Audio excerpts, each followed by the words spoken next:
నమస్కారం LTV news కి స్వాగతం. ముందుగా బులెటిన్ హెడ్లైన్స్. వైసీపీ మేనిఫెస్టోను విడుదల చేసిన ముఖ్యమంత్రి వైఎస్ జగన్మోహన్ రెడ్డి 2 విడతల్లో పెన్షన్ 3,500 రూపాయలకు, అమ్మఒడి 17,000 రూపాయలకు పెంపు. పాయకారావుపేట ఎన్నికల ప్రచారంలో పాల్గొన్న ఏపీసీసీ అధ్యక్షురాలు వైఎస్ షర్మిలారెడ్డి మోడీని నిలదీసే ధైర్యం రాష్ట్రంలో ఒక్క నేతకైనా ఉందా అని ప్రశ్న. ఇంద్రకీలాద్రిపై డోనర్ సెల్ ను ప్రారంభించిన దేవాదాయ శాఖ కమిషనర్ సత్యనారాయణ. ఆంధ్రప్రదేశ్లో గత 58 నెలల కాలంలో హామీలు అమలు చేసిన తీరు చరిత్రలోనే నిలిచిపోతుందని ముఖ్యమంత్రి వైఎస్ జగన్మోహన్ రెడ్డి అన్నారు. ఎలాంటి సమస్యలు వచ్చినా చిరునవ్వుతో ప్రజలకు తోడుగా ఉన్నామని, ఆఖరికి కోవిడ్ లాంటి కష్టకాలంలోనూ సాకులు చెప్పకుండా సంక్షేమం అమలు చేశామని సీఎం వైఎస్ జగన్ తెలియజేశారు. తాడేపల్లిలోని CM YS Jaganmohan Reddy YSRCP manifesto 2024ను విడుదల చేశారు. ఈ సందర్భంగా సీఎం జగన్ మాట్లాడుతూ, మళ్లీ గెలిపిస్తే రాష్ట్రంలో ప్రభుత్వాన్ని ఏర్పాటు చేశాక చేయబోయే కార్యక్రమాలను, చేపట్టబోయే సంక్షేమ పథకాల జాబితాను వెల్లడించారు. కిందటి ఎన్నికల్లో ఇచ్చిన హామీలను, ప్రస్తుతం అమలు చేస్తున్న కార్యక్రమాలను వివరించారు. మేనిఫెస్టో అంటే పవిత్రమైన గ్రంథం. గతంలో ఎన్నికలప్పుడు రంగురంగుల హామీలతో ముందుకు వచ్చేవారు. కానీ మేం మేనిఫెస్టోను భగవద్గీత, బైబిల్, ఖురాన్ గా భావించామని అన్నారు. గత 5 ఏళ్లలోనే మేనిఫెస్టోకు ప్రాధాన్యత వచ్చిందని, ప్రతి ప్రభుత్వ కార్యాలయంలో అధికారి దగ్గర మేనిఫెస్టో ఉంది. రాష్ట్రంలో ప్రతి ఇంటికి మేనిఫెస్టోను పంపించామని అన్నారు. ఓ ప్రోగ్రెస్ కార్డు మాదిరి ఏమేమి చేశామన్నది ప్రజలకు ఎప్పటికప్పుడు వివరిస్తూ వచ్చామని, ఈ 58 నెలల్లో పథకాలన్నీ డోర్ డెలివరీ చేస్తామని అన్నారు. ఏ నెలలో ఏ పథకాలను ఇస్తామో చెప్పి మరీ అమలు చేస్తామని ఆయన వివరించారు. మేనిఫెస్టో అన్నది నిజంగా అర్థం వచ్చినది. మేనిఫెస్టో అంటే ఎంత పవిత్రమైన గ్రంథము, దానికి ఉండాల్సినంత ప్రాధాన్యత ఎప్పుడొచ్చింది అంటే అది కేవలం ఈ 5 సంవత్సరాల్లో, ఈ 58 నెలల కాలంలోనే అని కూడా చెప్పడానికి నిజంగా చాలా గర్వపడతా ఉన్నా. ఎందుకంటే గతంలో అంతా మనం చూసేవాళ్ళం, మేనిఫెస్టోలు అంటూ చెప్పేవాళ్ళు ఎన్నికలప్పుడు రంగురంగుల కాగితాలతో, రంగురంగుల ఆశలతో, రంగురంగుల అబద్ధాలకు రెక్కలు తొడిగి ఒక డాక్యుమెంట్నిలా చూపించేవాళ్ళు. ఎన్నికలు అయిపోయిన తర్వాత ఆ డాక్యుమెంట్ ఎక్కడుంది అని ఎవరైనా వెతికినా కూడా కనపడని పరిస్థితి. ఎన్నికలు అయిపోయిన తర్వాత మేనిఫెస్టో డాక్యుమెంట్ ఎక్కడ దొరుకుతుంది అని అంటే చెత్తబుట్టలో కూడా దొరకని అధ్వానమైన పరిస్థితులు మనం అంతా చూసాం. కానీ మొట్టమొదటిసారిగా ఒక మేనిఫెస్టోను ఒక బైబిల్గా, ఇది 2019 మన మేనిఫెస్టో,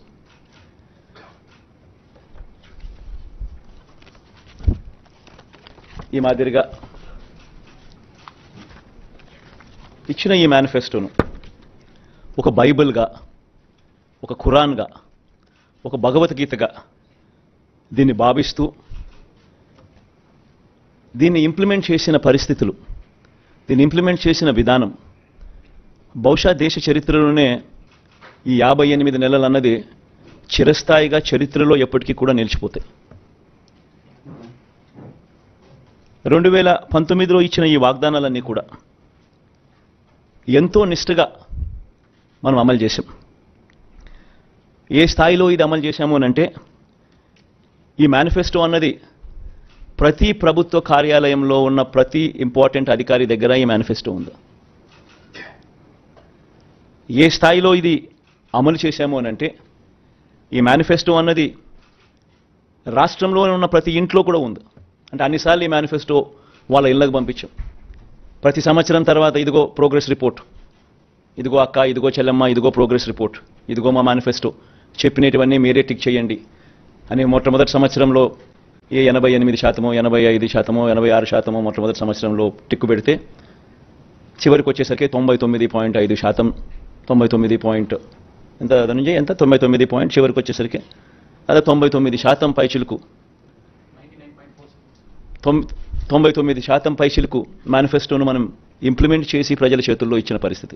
మోదీని నిలదీసే ధైర్యం రాష్ట్రంలో ఒక్క నేతకైనా ఉందా అని ఏపీసీసీ అధ్యక్షురాలు వైఎస్ షర్మిలారెడ్డి నిలదీశారు. అధికారంలోకి వచ్చాక జగన్ ప్రత్యేక హోదా కోసం ఒక్క ఉద్యమమైనా చేశారా అని ఆమె ప్రశ్నించారు. పాయకారావుపేటలో ఎన్నికల ప్రచారంలో ఏపీసీసీ అధ్యక్షురాలు వైఎస్ షర్మిల పాల్గొన్నారు.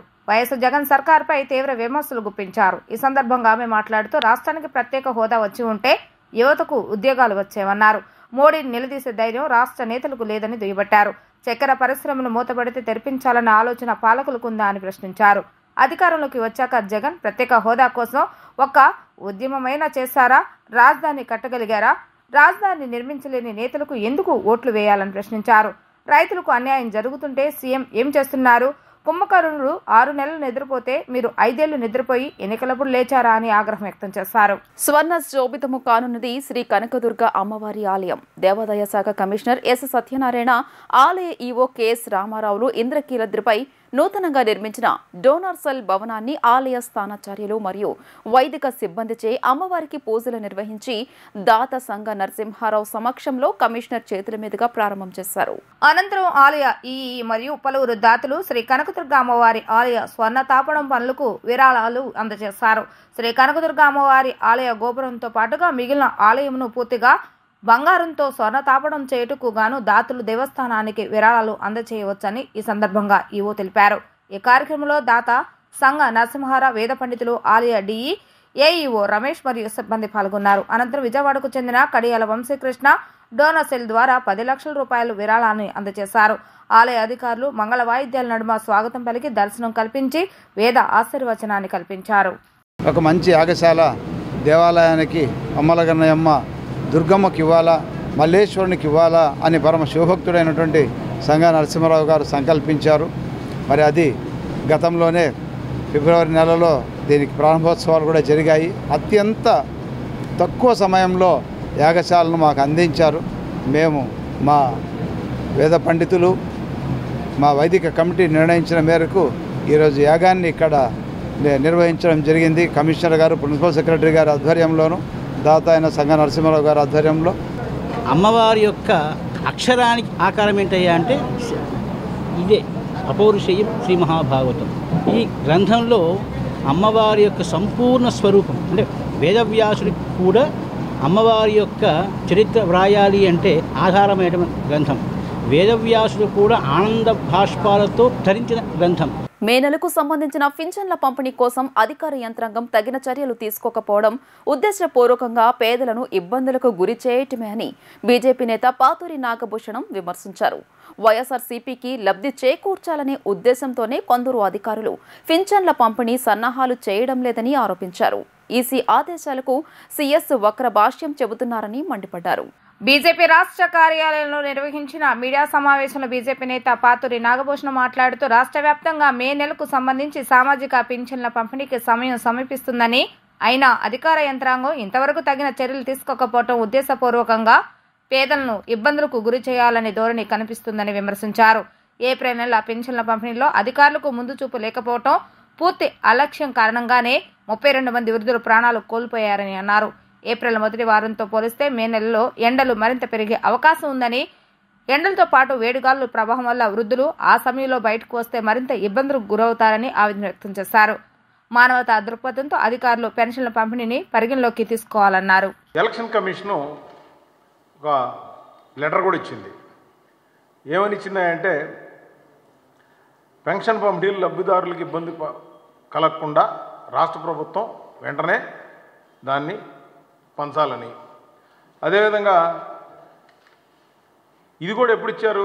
మార్చి 30 తారీఖున ఇచ్చారు. కానీ మార్చి 30 తారీఖున ఇచ్చినా కూడా వీళ్ళు దాన్ని ఆలస్యం చేయటం, మరి వాలంటీర్ల వంకతో మా దగ్గర స్టాఫ్ లేరని మాట్లాడటం.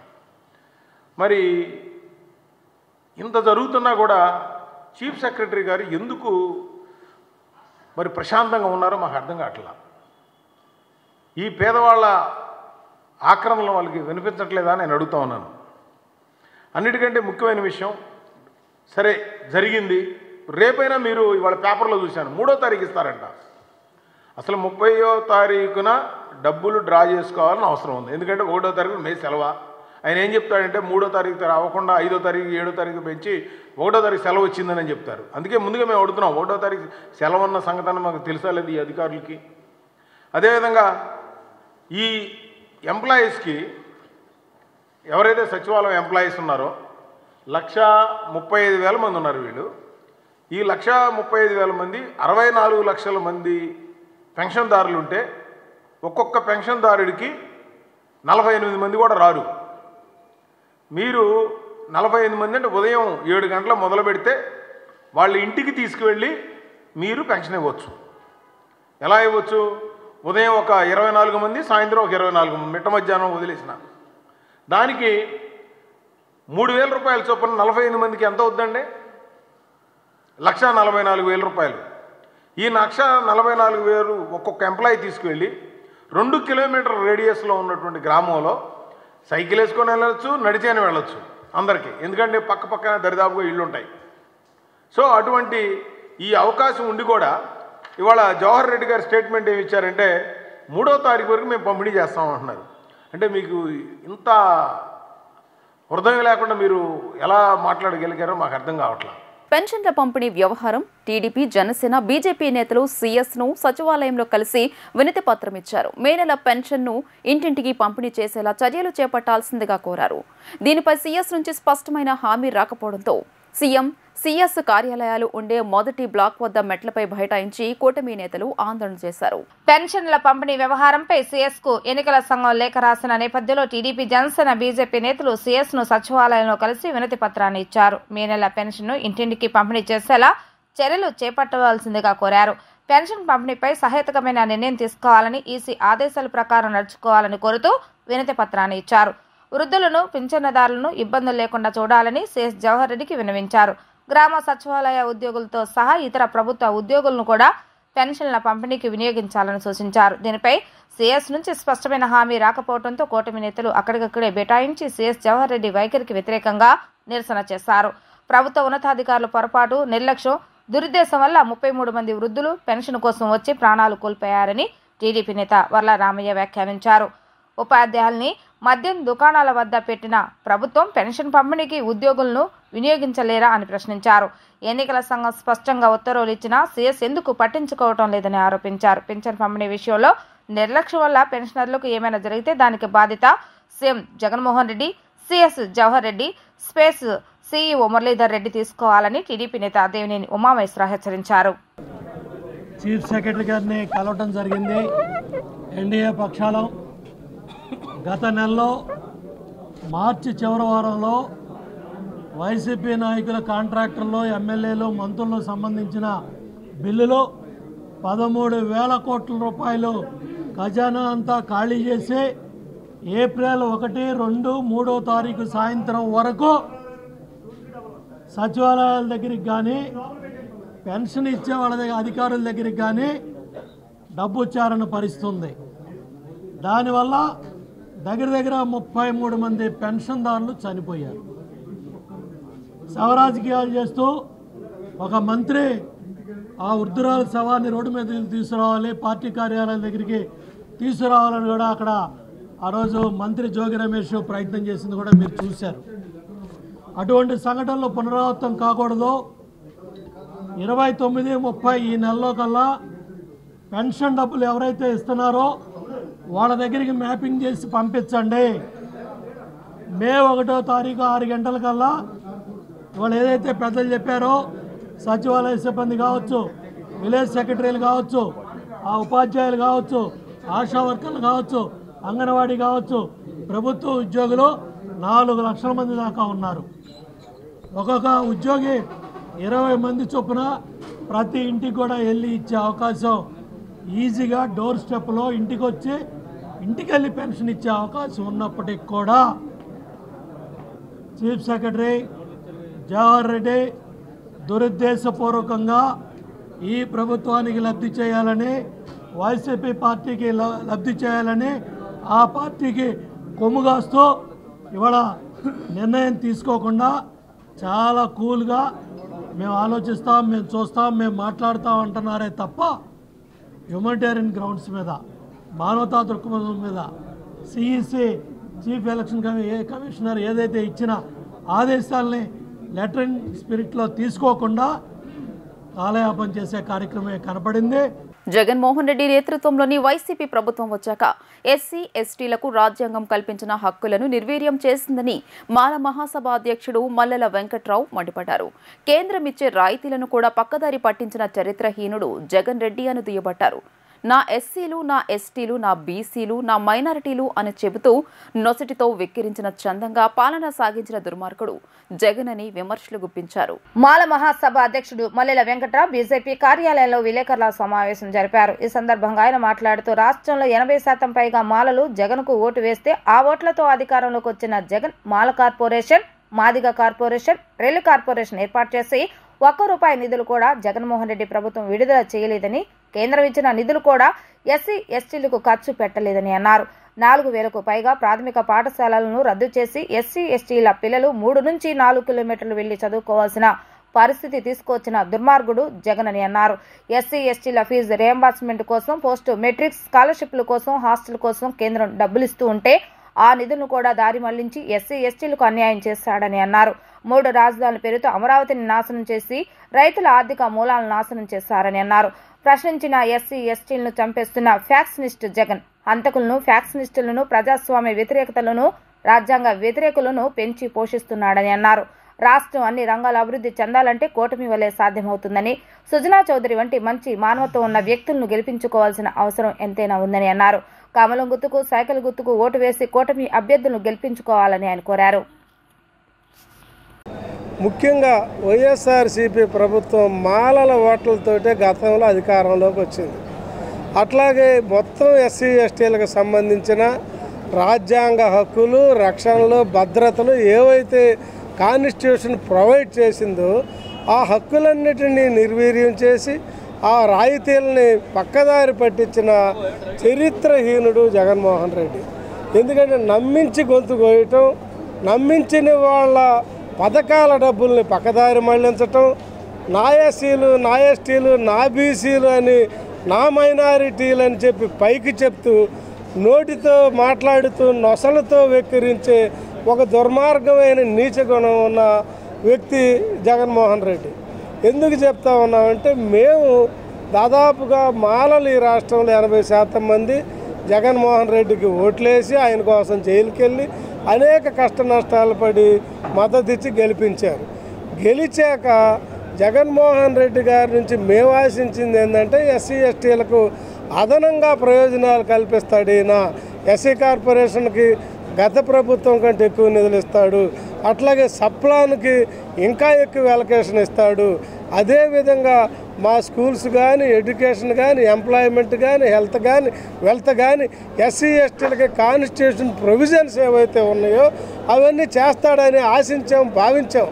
అయితే ఈయన అధికారంలోకి వచ్చాక మిగతా ఎస్సీ మాల కార్పొరేషను, మాది కార్పొరేషను, రెల్లి కార్పొరేషన్ చేసి ఈ 5 సంవత్సరాల్లో ₹1 బడ్జెట్ అలొకేషన్ ఇవ్వలేదు. జగన్ రెడ్డి ప్రభుత్వంలో దళితులకు రక్షణ లేదు. జగన్ ప్రభుత్వం వచ్చాక ఎస్సీ ఎస్టీలపై దాడులు చేశారు. ఎస్సీ ఎస్టీ సబ్ ప్లాన్ నిధులను దారి మళ్లించారని ఎంఆర్పీఎస్ రాష్ట్ర అధ్యక్షుడు, తెలుగు రాష్ట్రాల సమన్వయకర్త పేరుపోగు వెంకటేశ్వరరావు అన్నారు. జగన్ అధికారంలో ఉంటే దళితులు బానిసలుగా బ్రతకాల్సిన పరిస్థితి వస్తుందని, అందుకే జగన్ ప్రభుత్వం పోవాలని, కూటమి ప్రభుత్వం రావాలని వ్యాఖ్యానించారు. ఎంఆర్పీఎస్ రాష్ట్ర అధ్యక్షుడు, తెలుగు రాష్ట్రాల సమన్వయకర్త పేర్పోగు వెంకటేశ్వర పశ్చిమ బీజేపీ కార్యాలయంలో విలేకరుల సమావేశాన్ని జరిపారు. ఈ సందర్భంగా ఆయన మాట్లాడుతూ ఎస్సీ వర్గీకరణ చేస్తానని మోడీ ఒప్పుకున్నారని, అందుకే మేము బీజేపీకి మద్దతు ప్రకటిస్తున్నామని అన్నారు. మాదిగల హక్కులు సాధించుకోవటం, మాదిగల సామాజిక స్థితి మెరుగుపరచడం ఒక్క బీజేపీ వల్ల మాత్రమే సాధ్యమవుతుందని ఎంఆర్పీఎస్ విశ్వసిస్తుందని అన్నారు. జగన్ ప్రభుత్వం మాస్కులు అడిగిన డాక్టర్ను చంపారని, మాల కులానికి చెందిన కాకినాడ సుబ్రహ్మణ్యం అనే వ్యక్తిని చంపిన అనంతబాబును పక్కన పెట్టుకుని జగన్ తిరుగుతున్నాడని, ఎస్సీ ఎస్టీ సప్లా నిధులను దారి మళ్లించాడని, రాష్ట్రంలో ఉపాధి అవకాశాలు లేక పక్క రాష్ట్రాలకు వలసిపోవాల్సిన పరిస్థితి ఏర్పడిందని అన్నారు. ఉమ్మడి కూటమి అధికారంలో ఉంటేనే దళిత హక్కులు కాపాడబడతాయని ఆయన అన్నారు. కూటమి అభ్యర్థులను గెలిపించుకోవడం ద్వారా తమ హక్కులు సాధించుకోవచ్చని, విజయవాడ పశ్చిమ నగరంలో పోటీ చేస్తున్న కూటమి బలపరిచిన బీజేపీ అభ్యర్థి సుజనా చౌదరిని గెలిపించుకోవటం మాదిగల బాధ్యత అని అన్నారు. కమలం గుర్తుకు, సైకిల్ గుర్తుకు ఓటు వేసి ఉమ్మడి కూటమి అభ్యర్థులను గెలిపించాలని కోరారు. భారతీయ జనతా పార్టీ గత కొద్ది నెలల క్రితం ఎస్సీ వర్గీకరణ చేసి మాదిగలికి సామాజిక న్యాయం చేస్తానని చెప్పింది. స్వయంగా ఈ దేశ ప్రధాని మోడీ గారు తెలంగాణ రాష్ట్రం వచ్చి ఎన్నికల సందర్భంలో వర్గీకరణ చేస్తాను, 30 ఏళ్ళుగా మీరు ఉద్యమం చేస్తూ ఉన్నారు, అన్ని రంగాల్లో నష్టపోయారు, మీకు సామాజిక న్యాయం ఖచ్చితంగా అధికారంలోకి వచ్చిన వెంటనే చేస్తానని హామీ ఇచ్చిన మేరకే బీజేపీ కూటమికి మేము మద్దతు తెలియజేయడానికి వచ్చాం. BJP, Telugu Desam party, Janasena party ఒక ఎన్డీఏ కూటమిగా ఉన్నాయి కాబట్టి వీళ్ళని గెలిపించుకోవడం ద్వారానే మాదిగలకి భవిష్యత్తు ఉంటుందని, మాదిగలకి సామాజిక న్యాయం జరుగుద్దని, మాదిగలు అన్ని రంగాల్లో అభివృద్ధి చెందుతారనే నమ్మకంతోనే ఈరోజు బీజేపీ పార్టీ కార్యాలయానికి వచ్చి మేము మద్దతు ప్రకటించడం అనేది జరిగింది. అంతేకాదు సుజనా చౌదరి గారు విజయవాడ నగరంలో ఆయన పశ్చిమ నియోజకవర్గాన్ని ఎంచుకొని ప్రత్యేకించి ఇక్కడ అణగారిన కులాల పట్ల, బడుగు బలహీన వర్గాల జాతుల పట్ల, ఇక్కడ ఎస్సీలు ఉన్నారు, ఎస్టీలు ఉన్నారు, బీసీలు ఉన్నారు, మైనారిటీలు ఉన్నారు, అట్లనే ఓసీల్లో కూడా పేదవాళ్ళు ఉన్నారు. అన్ని వర్గాలకు సంబంధించినటువంటి వారందరినీ కూడా ఐక్యం చేసి పశ్చిమ నియోజకవర్గాన్ని విజయవాడలోనే అగ్రభాగా నిలబెడతాను, బ్రహ్మాండంగా అభివృద్ధి చేసి చూపిస్తానని మరి సుజనా చౌదరి గారు ఒక ఎమ్మెల్యే అభ్యర్థిగా, ఒక కూటమి అభ్యర్థిగా, ఒక ఎన్డీఏ అభ్యర్థిగా నిలబడి పోటీ చేస్తున్న దానికి మేము ప్రత్యేక అభినందనలు తెలియజేయటమే కాదు, ఆ పార్టీతో మేము భాగస్వాములమై ఖచ్చితంగా ఈ ఎన్డీఏ కూటమిని గెలిపించే విషయంలో ముందుంటామని మేము తెలియజేస్తా ఉన్నాం. 5 ఏళ్ల వైసీపీ పాలనలో వ్యవస్థలన్నింటినీ సీఎం జగన్ నిర్వీర్యం చేస్తారని నందమూరి బాలకృష్ణ మండిపడ్డారు. ఒక్క ఛాన్స్ అంటూ అధికారంలోకి వచ్చి 5 ఏళ్లలో రాష్ట్రాన్ని 25 ఏళ్లు వెనక్కి నెట్టాడని దుయ్యబట్టారు. స్వర్ణ యుగం కావాలా, రాతి యుగం కావాలా అంటూ ప్రశ్నించారు. నెల్లూరు జిల్లా గుడ్లూరులో స్వర్ణాంధ్ర సాకార యాత్రలో బాలకృష్ణ పాల్గొన్నారు. ఈ సందర్భంగా ఆయన మాట్లాడుతూ ఈ ఎన్నికల రణరంగంలో అందరం కలిసి పోరాటం చేయాలని, జగన్మోహన్ రెడ్డిని ఓడించాలని పిలుపునిచ్చారు. నందమూరి తారక రామారావు ఒక చరిత్ర అని, చేనేత కార్మికుల వృత్తిని ప్రోత్సహించేందుకు ఎన్టీఆర్ ఖాదీ వస్త్రాలు ధరించాలని బాలకృష్ణ పిలుపునిచ్చారు.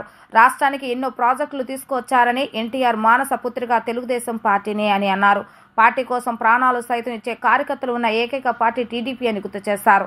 చంద్రబాబు నాయుడు అదే అభివృద్ధిని కొనసాగించారని తెలిపారు. ఐటీ రంగం అభివృద్ధి చేసిన ఘనత చంద్రబాబు నాయుడుకి దక్కుతుందని అన్నారు. ఉమ్మడి రాష్ట్రాన్ని అభివృద్ధి చేసిన నాయకుడు చంద్రబాబు నాయుడు అని కొనియాడారు. కానీ ఈ రోజు వైసీపీ సిద్ధం హోర్డింగ్లతో రాష్ట్రాన్ని నింపారని విమర్శించారు. అభివృద్ధి అంటే హోర్డింగ్లు పెట్టుకోవటమా అంటూ మండిపడ్డారు. రాష్ట్రంలో కొత్త పరిశ్రమలు రాలేదు, ఉన్న పరిశ్రమలు మూతపడ్డాయని ఆయన ఆగ్రహాన్ని వ్యక్తం చేశారు. అధికారంలో ఉన్న పదవులతో అలంకరించిన మహానుభావుడు నందమూరి తారక రామారావు గారు. మరి ఆయన ఒక చరిత్ర చూసుకుంటే సినిమా అంతా ఒక ఎత్తు అయితే ఆయన నటించని పాత్ర లేదు, అలాగే ఆయన చేయని ప్రయోగాలు లేవు సినిమా రంగంలో.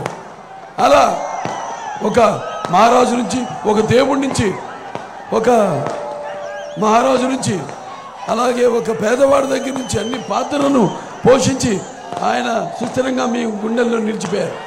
పేదవాడికి కట్టుకోవడానికి సగం ధరకే ఈ చేనేత వస్త్రాలు, మరి అలాగే ఈ చేనేత కార్మికులకి దానివల్ల పరోక్షంగా వాళ్ళకి వాళ్ళు చేసింది, తయారు చేసింది అమ్ముడు పోవడం, వాళ్ళకి జీవనోపాధి కల్పించడం, అలాగే పెన్షన్ ఆనాడు 30 రూపాయలు వృద్ధాప్య పెన్షన్తో మొదలైంది. అలాగే current bill unit horse power 50 రూపాయలకి, అలాగే భూమి శిస్తు రద్దు, అలాగే ఒక సామాజిక విప్లవం తీసుకురావడం, అంటే మండలాలు ఏర్పాటు చేయడం అయితేనేమి, అలాగే ప్రజల వద్దకు పాలన దానివల్ల తీసుకురావడం, ఇలా ఎన్నెన్నో చేశారు ఆయన. విద్యుత్ ప్రాజెక్టుల పేరుతో సీఎం జగన్ భారీ భూ దోపిడీకి పాల్పడ్డారని బీజేపీ పార్టీ రాష్ట్ర ముఖ్య అధికార ప్రతినిధి లంకా దినకర్ విమర్శించారు. ఎన్నికల్లో వైసీపీ ఓటమి ఖాయం కావడంతో మరిన్ని అక్రమాలకు తెరతీస్తూ తమ అస్మదీయులకు భూమిని కట్టబెట్టే విధంగా చీకటి జీవోలు జారీ చేశారంటూ దుయ్యబట్టారు. ఇండోసోల్ కంపెనీని జగన్ తన ఆత్మగా పరిగణిస్తూ వస్తున్నారని, అలాగే Axis Energy Ventures India private limited ప్రాజెక్టుతో అపరిమిత సంబంధాలను కొనసాగిస్తున్నారని ఆరోపించారు. ఏపీ భూ హక్కుల చట్టం అడ్డం పెట్టుకుని అటవీ, ప్రభుత్వ, ప్రైవేటు భూములను కాజేసేందుకు ప్రయత్నాలు చేస్తున్నారని విమర్శించారు. డిస్కామ్కి, ఏపీ ట్రాన్స్కో వారికి వాళ్ళకి తెలియజేసి 200 కోట్ల రూపాయలు బ్యాంక్ గ్యారెంటీ ఉంటే బ్యాంక్ గ్యారెంటీ కూడా వెనక్కి తీసేసుకున్నారు. ఆశ్చర్యకరంగా ఏంటంటే మాకొద్దు ఈ ప్రాజెక్టులు మేము వదులుకుంటున్నాము అని చెప్పి లేఖ రాసిని 200 కోట్లు బ్యాంక్ గ్యారెంటీ వెనక్కి తీసుకున్న తర్వాత మరి అవే ప్రతిపాదనల్ని కొనసాగించేటటువంటి విధంగా నిర్ణయాలు తీసుకుంటూ నెట్ క్యాప్ వాళ్ళు లేఖలు రాయటం. ఇది 22/9/2022న కంపెనీ వద్దు అని చెప్పినటువంటి దాన్ని మళ్ళీ అదే కంపెనీకి బ్యాంక్ గ్యారంటీ వెనక్కి తీసుకున్న తర్వాత కొనసాగించినటువంటి పరిస్థితి. అంటే ఏ విధమైన మతలబు ఎవరెవరి మధ్యలో దూరారు అనేటటువంటి ప్రశ్న. ఈ ప్రశ్నలన్నీ అడిగే క్రమంలో ఇవాళ ఒక్కసారి కనుక చూస్తే 774.90 మెగావాట్ల పవర్ ప్రాజెక్టు ఏదైతే ఉందో దాన్ని పీపీఏ రద్దు చేస్తే 7,300 కోట్లు మిగిలింది రాష్ట్రానికంటే. 4,000 మెగావాట్లు మొత్తం గనక వీళ్ళ గనక కొనసాగిస్తే 40,000 కోట్ల రూపాయల నష్టం రాష్ట్రానికి. తక్కువలో తక్కువ 1,672.80 మాకు వద్దు అని వదులుకున్నవి వాళ్ళు ఏమన్నాయో వాటిని కొనసాగించడం ద్వారా 16,000 కోట్లకు పైగా కనీస నష్టం రాష్ట్రానికి జరుగుతుంది. అంటే ఎన్ని వేల కోట్ల రూపాయలు ప్రజాధనాన్ని, ప్రభుత్వ ధనాన్ని దుర్వినియోగం చేసేటటువంటి విధంగా ఇక్కడ పాలన సాగుతుంది. ఈ అంశాన్ని మేము లేవనెత్తడం జరిగింది. ఈ 4,000 మెగావాట్లో ఉన్నటువంటి ఒక పోర్షన్ అయినటువంటి 774.90 మెగావాట్లకి సంబంధించి అంతకుముందు ఏపీ డిస్కామ్ రద్దు చేసింది వాడు పీపీ అని, ఇది వర్కౌట్ కాదు ప్రభుత్వానికి అని. దాన్ని మళ్ళీ తీసుకొచ్చి ఫోర్స్లో చేసేటటువంటి విధంగా తీసుకురావటం, దానికి ఏదైతే మొత్తం కూడా కావాల్సినటువంటి అనుమతులు రద్దయినటువంటిది ఏపీ డిస్కామ్ రద్దు చేసిన దాన్ని మళ్ళీ దాన్ని ఫోర్స్లోకి తెచ్చేటటువంటి విధంగా నిర్ణయాలు తీసుకోవటం, ఏ ధరలు అయితే సహేతుకం కాదో ఆ ధరలకే పీపీఎల్ కావాలని అడగటము, వీటన్నిటిని మేము ప్రశ్నించటము, ఆ ప్రశ్నించిన తర్వాత ఈఆర్సీ ఆ నిర్ణయం తీసుకోవటము, తీసుకున్నప్పుడు లోపలికి వెళ్ళి లోతుగా చూసినప్పుడు ఈ 4,000 మెగావాట్లకి సంబంధించినటువంటి అంశము, అలాగే 1,672.80 మెగావాట్లు వాళ్ళు వద్దనుకున్నటువంటి అంశము, ఇవన్నీ ఒకటొకటి వెలుగులోకి వచ్చినప్పుడు ఎంత భారీ ఎత్తున రాష్ట్రానికి నష్టం జరుగుతూ ఉంది, ఎంత భారీ ఎత్తున జగన్మోహన్ రెడ్డి గారు ఆదరాభిమానాలు ఈ యాక్సెస్ ఎనర్జీస్ వారికి కురిపిస్తున్నారనేటటువంటిది చాలా ఇబ్బందికరమైన పరిస్థితి రాష్ట్రానికి. వార్తలు ముగించే ముందు హెడ్లైన్స్ మరోసారి. వైసీపీ మేనిఫెస్టోను విడుదల చేసిన ముఖ్యమంత్రి వైఎస్ జగన్మోహన్ రెడ్డి 2 విడతల్లో పెన్షన్ 3,500 రూపాయలకు, అమ్మఒడి 17,000 రూపాయలకు పెంపు. పాయకారావుపేట ఎన్నికల ప్రచారంలో పాల్గొన్న ఏపీసీసీ అధ్యక్షురాలు వైఎస్ షర్మిలారెడ్డి మోడీని నిలదీసే ధైర్యం రాష్ట్రంలో ఒక్క నేతకైనా ఉందా అని ప్రశ్న. ఇంద్రకీలాద్రిపై డోనర్ సెల్ ను ప్రారంభించిన దేవాదాయ శాఖ కమిషనర్ సత్యనారాయణ. ఈ వార్తలు ఇంతటితో సమాప్తం. నమస్కారం.